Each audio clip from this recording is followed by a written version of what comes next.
Welcome to the Fuck the Stigma podcast today. I have Byron here with me. What's up? How are you? I'm doing good. How are you? Good. So today I wanted to focus on like the stigmas of being gay. Yeah. We haven't had this yet. So, how do you identify? What's going on? So I am a cisgendered gay man. Okay. Yes. All right. For me, I'm kind of just... recently, I've just been liking, like, I'm gay. Mm-hmm. And I feel like there's a weird thing with, like... Since I'm a woman, I have to go by, like, lesbian. Yeah. But I'm like, I don't know. Gay feels more broad. Yeah, definitely. If, like, I'm doing it, like, as a woman sometimes. Mm-hmm. It's just... I don't think people understand sometimes how fluid sexuality is. And, like, to this day, I kind of don't even, like, really know my sexuality, especially just being young and, like, a human being. Yeah. I can't really... I don't know if I'm ever going to be able to just put my sexuality in a box. Mm-hmm. You got to definitely get out there and experience lots of things. So, yes. What kind of stigmas have you experienced being gay?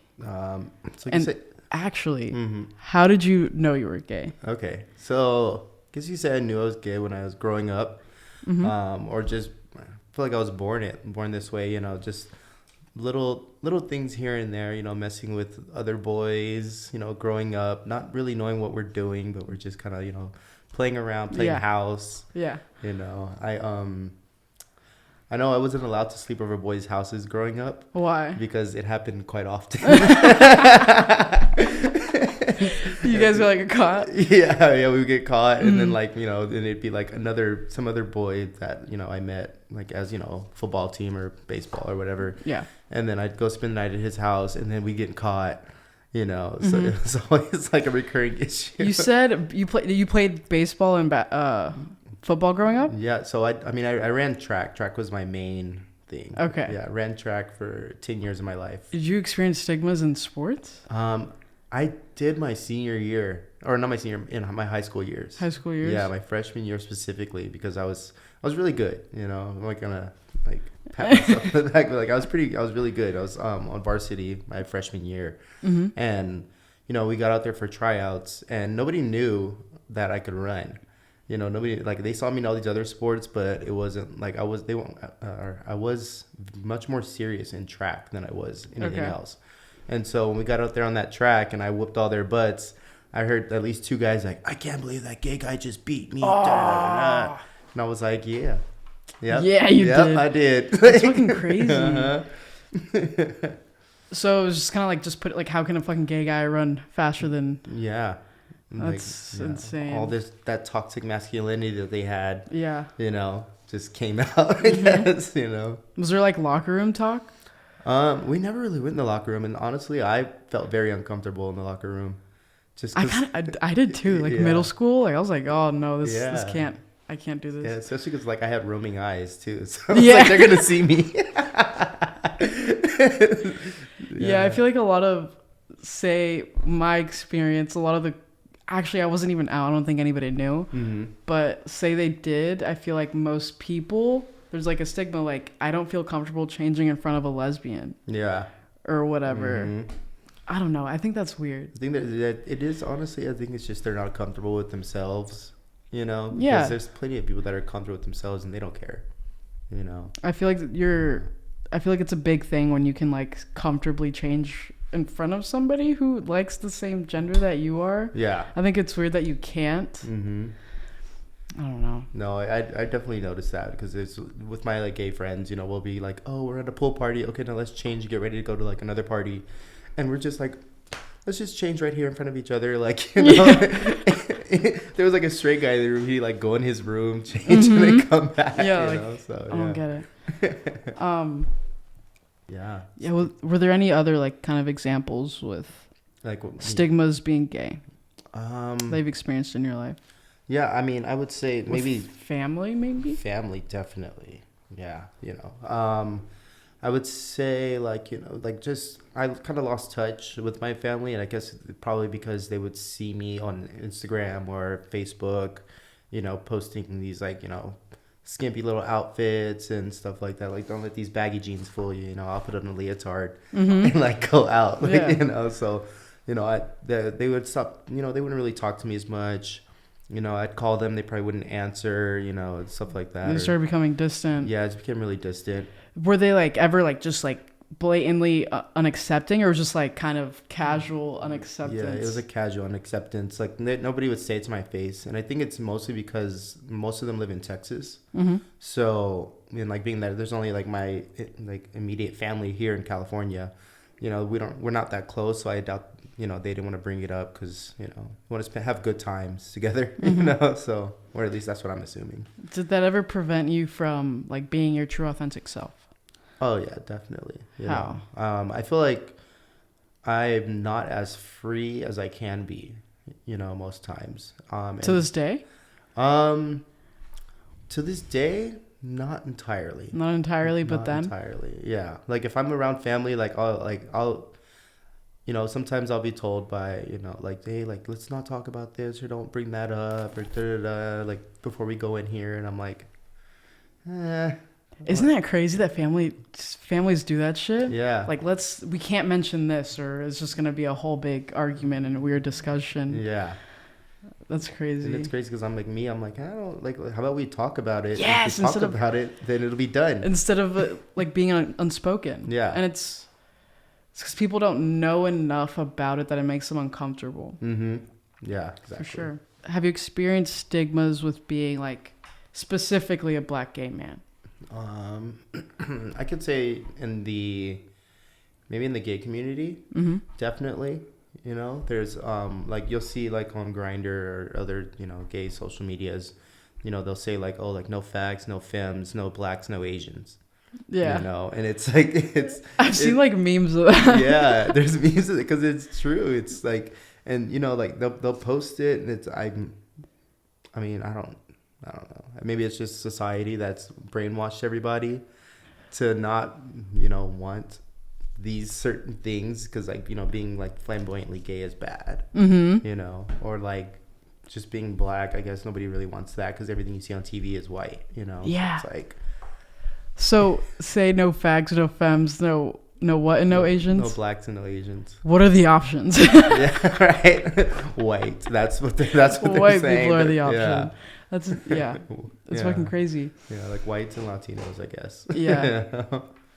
And like I kind of want to, like, I think with say like TV and movies showing gay people, maybe give like, I don't know, like a movie for example, maybe like Love, Simon.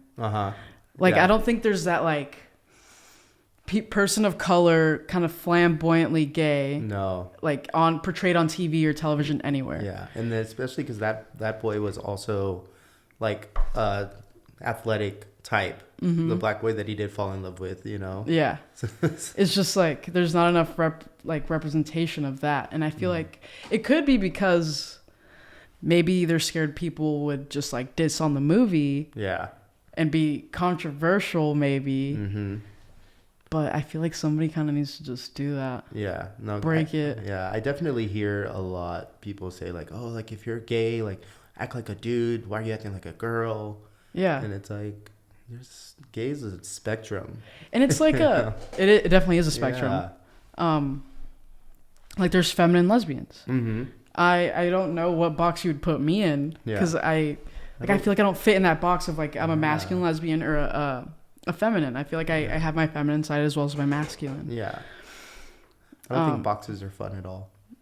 Boxes aren't fun. Boxes are fun. Unless you're a cat. Yeah. What shape do you prefer? I prefer, say a circle. Maybe. A circle. I was thinking circle. Circle, yeah. Yes. Like sphere. That. Yes. Fuck, I lost my train of thought. There's drugs in the gay community. There's drugs in the gay community. Yes, there's. So, what kind of drugs are kind of... I feel like meth is the main drug in the gay community. I've gone places and I've observed that mainly gay men's drug of choice is meth. Yes. So, yes. What's going on with that? Oh, definitely. You know, I feel like it opens up a like Pandora's box of just sexual things that you can do and that you're willing to experience. You know, I definitely dabbled in it myself for a while. A nice long dabble. And with meth. Yeah, with meth. And, you know, and it's, you know, it's, I remember the first time you last longer, you know, you feel everything more. It's like a rush, you know, it's so different. I've definitely heard that meth sex is uncomparable. Yeah, it's comparable for sure. But it's like, I think it's weird that it's in the gay community specifically with gay men. Yeah, I think it's because men are very sexual beings. Just, you know, and then especially gay men are really sexual because it's men and men, you know, like having sex together. So it's like, you know, we're just kind of, yeah, I feel like with women it's more emotional, much more emotional. I think that's just like the biology of us. Yeah, it's just like, I lost my train of thought again. Yeah, no, it's okay. Yeah. So you got introduced to meth in the gay community. Yeah, so on a social app or website, this guy was like, hey, like, you know, do you want a PMP? And I was like, what's PMP, you know? And he's just like, oh, you know, it's like party and play. And I was like, party and play? And he's like, yeah. He's like, party, like, you smoke Tina. He's like, and then play, you have sex. And I was like, oh, okay.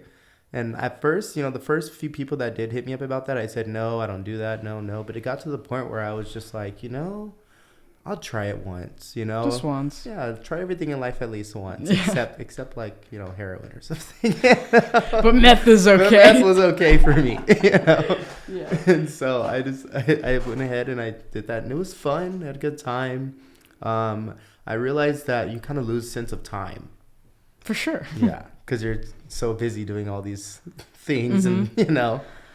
And then later just kind of started having a physical dependency. Yeah. So I definitely went from like every like on the weekends to like the weekends and Friday, the weekends and Thursday. Wait, is there a physical dependency with meth? Yeah, because you can't stay awake. I mean you can't. You stay awake and you'll fall asleep, and if you fall asleep, it's just like, you know, I don't know, it's just weird.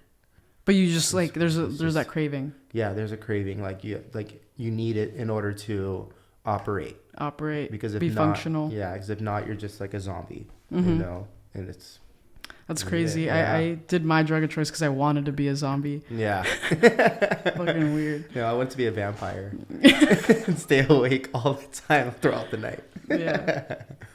So with how did you kind of get out of doing all of that? Say with using drugs and then like stopping, like depending on meth for my life. Yeah. Yeah. So I mean, I met this guy, my ex Mark. He's doing great now. But he's him and I were using together, and we both, like, when we met each other, we both had that mindset of like, oh, okay, we want to end this, we want to get out of this life. And so, you know, he pushed me more to get clean. And so that when I did, then I was trying to help him to get clean. It was much harder for him than it was me, because I feel like I had the support of my family here in California, and he was not from California, so all he had was me as his support, you know. So I feel like just, you know, like having that one person was able to help me out a lot, you know, to do the right thing, and then also too, my insurance is running out. What was running out? My insurance. I was 26, turning 27. Fuck, not 26. Yeah. You know, insurance is running thin. Yeah. So I was like, I need to like get this done and clean up my act, you know. So, with being gay, did you have to kind of act different around certain people? Say with family, maybe friends? Yeah, definitely. Let's see what's going on with that. Yeah, so, you know, I'd say I found myself in middle school having a much more like girly voice. You know, middle school, where I was just like, oh my god, yeah, da da da da. You know, it was more high pitch. I think I remember what I almost forgot to say. It was, I think there's just, I feel like there's feminine and masculine in everybody. Yeah. It's just like we're all programmed to like, oh, you're a man, you always have to be masculine. Yeah. And I feel like with gay men, in this example, it's just like they choose to show that feminine side and express that feminine side a little bit more. Yeah. Which I think is interesting. Mm-hmm. All right, but go on. Yeah, no, I feel that because I'd say like, well, yeah, we'll go back and I'll get to that point. But yeah, I in middle school that's how I was, and so then in like high school that's when the teasing was like really intense in middle school. So in high school I was like, okay, new Byron. Okay. Like, like we're gonna you're gonna be like more of an asshole to people. You're gonna talk shit to people all the time. Let's be a real man. Yeah, let's be a man and freaking like all this. Like date girls and stuff like that, even though like in the back of my head I knew it wasn't real, and so what was the longest relationship you had with a woman? So it was 3 years on and off, but like I would break up with her because like, oh, I met this guy, then I'd get back with her, and then like if it didn't work out, and like one time I was like, there was like that was when Twitter came out back when I was in high school, okay, and they made a Twitter for my school, like basically like a burn book. And somebody caught me in the behind the gym making out with one of this guy. Yeah. And they posted on the Twitter. That could be in a movie. Yeah, right? Yeah. Literally. So it's, it's just little things like that. That was my longest relationship. But I'd say after high school is when I met my, I became really close with this guy. We were really good friends. And his sister was gay. And she was like the one who was like, Byron, like, I don't know why you're acting like this. Like, stop acting like this. You're gay. Like, just be fucking gay. And like I started like crying because I was like, I do need to be like just myself. And I need to be gay. I need to be gay. You're gonna let yourself. Yeah. Yeah. And so I'd say then like that's when I definitely kind of let go of that. Like I have to be masculine all the time. And I could just maybe be more free in certain places, like when I'm with my friends, I can be me. When I'm with family, be this way. When I'm with people that I'm meeting for the first time, let me act this way just to see how they feel. In a way that was progress. Yeah. From like, okay, I'll do it with this set of people because I feel more comfortable. Mm-hmm. It's just, you were scared of the way the world was going to perceive you. Yeah. Yeah. Okay. And it's funny even now today, like people always are like, oh, when I first met you, I didn't know you were gay. I wouldn't know. Like, you never know nowadays. You never know, honestly. Like you can't just assume someone's sexuality. I truly just always have to ask. Yeah. If I'm curious, and sometimes it's just not your bit. Like, why do you need to know? Yeah. But yeah, it's up to, I'm open about it, and most people are. Yeah, definitely. So you said you were kind of like code switch between friends, school, family. How did that look?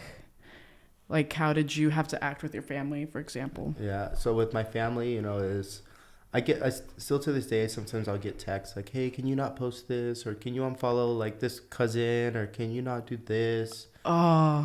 Because it's like, okay, like maybe it's you that aren't comfortable with it. So if you're not comfortable with it, or if that person is not comfortable with it, they can just unfollow me. Yeah, for sure. It's that easy. They won't see it. Mm-hmm. But yeah, it's just, it's just going from that. And then, but with friends, definitely with family and friends, just that switch, it does get exhausting. It's you're living like a double life. Yeah. It's not good for your mental health at the end of the day. It's like everybody just wants to be accepted and be themselves openly and freely. Yeah, definitely. And it's just like sometimes this world, it scares us to not do that. Mm-hmm. You have to like hide in the closet still. Mm-hmm. Like maybe a little bit longer. Yeah. Things are a lot better today in 2022. Oh yeah.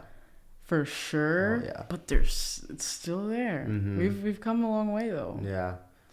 Didn't they try to? I might be tripping. Did they try to like unlegalize the gay marriage? Okay, so no, not yet, but yeah. Really? Yeah. So I forgot the guy's name, but it's the black man that's on the the judges. I don't know why I'm thinking. I don't fucking know anything about politics. Yeah, but basically, so they so those people that make the laws basically are they like one of them is a black man and he was like, oh yeah, like we're gonna probably try to go after that as well too, you know, after they got rid of abortion or Roe versus Wade. Fuck. You know, in certain states. And so I was like, honestly, like if they try to go and do that too as well, like there's going to be some very angry people out there. Fucking angry. Yes. I see riots. Yeah, I see riots too. I probably won't riot, but I'll definitely be back there with my sign. Like, yeah. You know, like, because, I mean, a dream of mine would be to get married, you know, and to have a boyfriend or to have a husband, you know, and have kids. And maybe not a white picket fence, but like, you know. Put something in my house. Like a glass fence, you know, like in the ocean or something. You know? That would be a fucking huge step backwards. Yeah, it would be a huge step backwards because, I mean, that the Roe versus Wade was already a huge step backwards. And yeah, that was fucked. Do that as well, too. If we get to gay marriage as well, too, I'm going to feel lost. Yeah. Yeah. I'm personally not like marriage. I am young, yeah. but like I'm going to use that as my excuse, but I don't care for marriage, but like I care for those who would want that. Like you should have the right to do that, in my personal opinion. Yeah. Definitely. And then I feel like that would suck too for the people that are currently married, because then they wouldn't be married anymore. They would just take away that marriage? Just take it away, their license. Yeah. What the fuck? It's crazy. I don't know. Did you hear about them wanting to drop the T out of LGBT? Really? I feel like it's a thing. I heard it. People always want to spill the tea, honestly, but like that's not what's happening.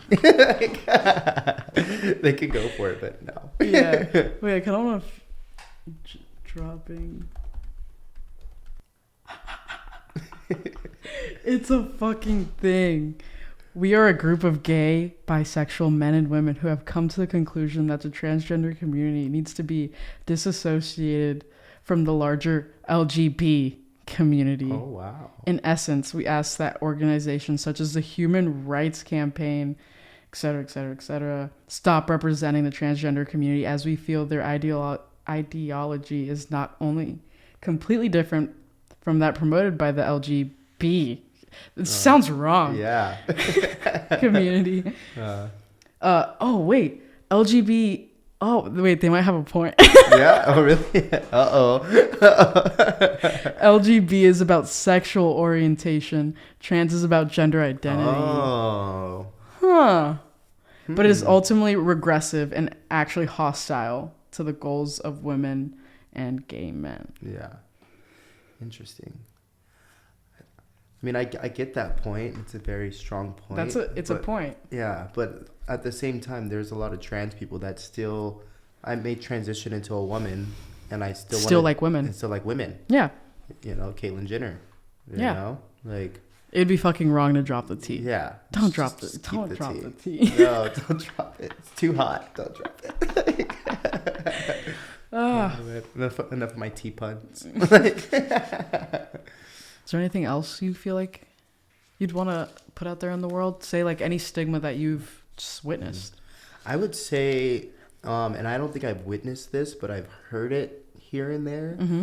And I would say gays being power players in the world, you know, in the sense where like gays running Fortune 500 companies, you know, like that's not heard of. And nor would people want their company to be represented by a gay person. Oh, you know? Like a gay person in power. Yeah, a gay person. That is in not power. seen yet. Like if I ran Amazon, or you know, yeah, like I'm the CEO of Amazon, but I have a husband, and like you know, like people would, you don't see that. You don't. And people don't want that to represent their companies. Well, guess what? I'm running Fuck the Stigma. Yes, let's go. Right. We're gonna take over, and that's something that's probably like one thing that pushes me daily, you know, is to like I listen to Rihanna's like breathe out, breathe in, American oxygen, you know, and I'm just like, that's like my pump song to like get me going to maybe like break that. Fuck yeah. Yeah. And be like, you know, like, yeah, there's gays out here who are running shit too. Yeah. You know? You were thinking about architecture, no? Yes, architecture. I study architecture at SciArc. Oh, yeah, that's my school shirt. Oh, fuck yeah. Pretty pretty scandalous for me to wear that while we're talking about this. Fuck the stigma. Yes, fuck the stigma. Dude, straight up. You're gonna own an architecture business. Yes, I hope so. And we're looking at a homosexual running hosting this little podcast here. So I think we're baby steps in the right direction. Yeah, definitely. I see us out there. We're doing things, and especially because I club a lot and I meet a lot of different people, and and I see that we're out here doing our thing, and I hope that we can all get to that place, that where we're doing it and we're running stuff, and it's just diverse, everywhere. I forgot the guy who's running for, I think, Senate or maybe even president. What the fuck, president? But he's gay and he has a husband. Yes. Do you remember his name? Can't think of it, but if you type gay politician, it might just pop up, honestly. I didn't know how to spell politician, so it pulled up gay position. Gay position, hey. That'll be a whole nother rabbit hole. Yeah. Is it Pete Buttigieg? Buttigieg. I am shocked. Pete Buttigieg, yeah. Yes, gay politician, and if he runs for president, I am voting for him because he's gay. Honestly, it comes down to that for me because there's something about somebody being gay in a position of power that can make a fucking change and a difference. Yeah. He's an American politician, a former military officer. Yes. That's fucking currently serving as United States Secretary of something. Yeah. Of Transportation. Oh, okay. Fucking crazy. Yeah, so it's I feel like it's also that in the same sense where they say how they have Ariel, and it's Chloe who's Ariel. Did you hear? Wait, I'm sorry. Yeah. Did you hear that Velma is a lesbian now? Velma from Scooby-Doo in the new Scooby-Doo movie. That checks out. I mean, I was catching the vibes from her. Okay, since we were growing up. Yeah, Velma was there. There's a lot of characters that are if you when you get older and you look back on that, you're yeah, definitely. I knew it. Right. The representation is there. They just couldn't be out about it. Mm-hmm. But yeah, that representation with Chloe being Ariel, and I feel like that's probably the same sense with Pete for me. Would be to see him out there, running stuff. Yeah, no, I could possibly get to that. Not to that point because I don't want to go to politics, but in a position of power. Politics scare me. Yeah. I don't like it because I'm scared of the stigma surrounded with politics. Yeah. You have one political view or opinion, you're gonna get 50,000 people fucking hating on you. Oh yeah, definitely. And then you get clumped in with everybody else, the extremists. Yes.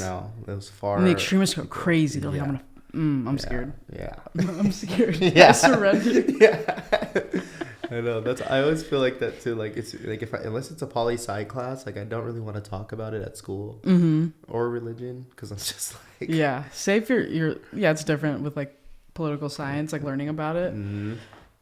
Fucking debate all day. Come on, let's go. Yeah, but right. When it's the real world, I am scared of the stigma with politics and political views. Mm-hmm. For sure. I don't see what you're talking about though. Chloe, Ariel. Yeah, Chloe and Hallie and Chloe, or maybe it's Hallie. Oh, Hallie and Chloe, the musicians. Yeah, the musicians. One of them's gay? No, she's playing Ariel, and so she's gonna be a black woman. Black woman playing Ariel. Yeah. Oh, yes, I get it. Yeah, that's what it. Yeah. I see. That's gonna be fucking sick, right? So that representation is there, and it's and it's good for everyone. Growing up, say there was I was really into superheroes and stuff like that. So they would have a superhero cartoon, and they would make a live action movie of it, and then people would truly get pissed if a character was portrayed as white in the cartoon show and then being played by a black person. Yeah. Live action, they'd be pissed. Yeah, right. What the fuck? You're fucking up the character. Blah blah blah. Superman is not black. Yeah. Yeah. It's Superman was probably Latino and you had no idea. He could have been from Spain. Yeah. Who the fuck knows? Yeah. Come on. But thank you, Byron, for coming on here and chatting with me today on the podcast. Yes, thank you so much for having me. I appreciate you and your insights. Yes. Thank you. Thank you. Thank you. That was fun. That was fun.